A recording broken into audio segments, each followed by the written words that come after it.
So we're looking at spiritual fervor and our enthusiasm, our zeal, our yes spirit to Jesus, and looking particularly at God's work in the world, in the kingdom, in the church, and how our spiritual fervor is linked to our passion and enthusiasm for what we see God doing and what He's doing through us.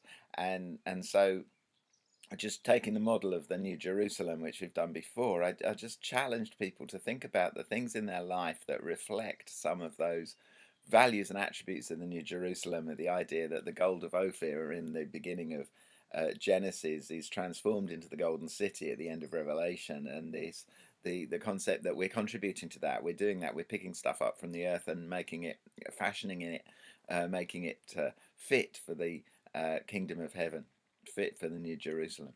And in Revelation 21 and 22, there's a few indicators of how that might happen. And so the questions really around tonight are, where are you involved in bringing comfort and health and healing and hope and wiping away tears? What is it that you do that contributes to the New Jerusalem? And can you see that as something that you're doing for Jesus? Can you see that as something of your as your spiritual service? So that's, we're not talking about joining mission team. We're talking about what happens in your day to day life as you do that to the Lord. What about creating beauty? How are you doing that in your home or in your art studio if you've got one, or in the way that you organize things, the way that you create, the way that you fashion, what's creating beauty, and how is there something around that would be a challenge to you, and how can you do that as unto the Lord? And if you have got Christian artists in your group, then pray for them, because the temptation is to put sort of crosses and doves everywhere, but that's not great art, is it? And so how do we infuse our art with the values of the kingdom of heaven, without necessarily doing the images of the scriptures? And then there's the whole thing about purity and bringing, it says that there's no offenders in the New Jerusalem, and how we are helping transform lives, how we're bringing the best, how we're encouraging each other and other people to live better, to establish righteousness and justice. There's a whole campaign thing around justice, but what about personal righteousness, lack of corruption? And just the need to be better. Who is it in your life that's encouraging you to be better, and to deal with some of the unrighteousness that there is around? I love the thing around security, because you know folk in the security industry often have a poor rap. Health and safety gone mad, or the thugs on the door at the bar, or whatever it is. But actually, that's a value in the kingdom of heaven, and maybe for some of you that's turned that around.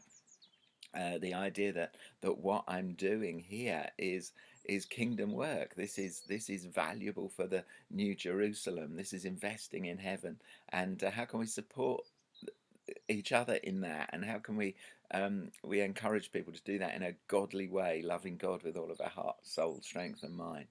The prosperity thing is huge, isn't it? And I hope that we pray regularly for the business owners in our group, or for the folk who have significant sway within their companies as they try and build profit and build better society through business, and signing contracts, negotiating deals, and all of those things that many of us get to do.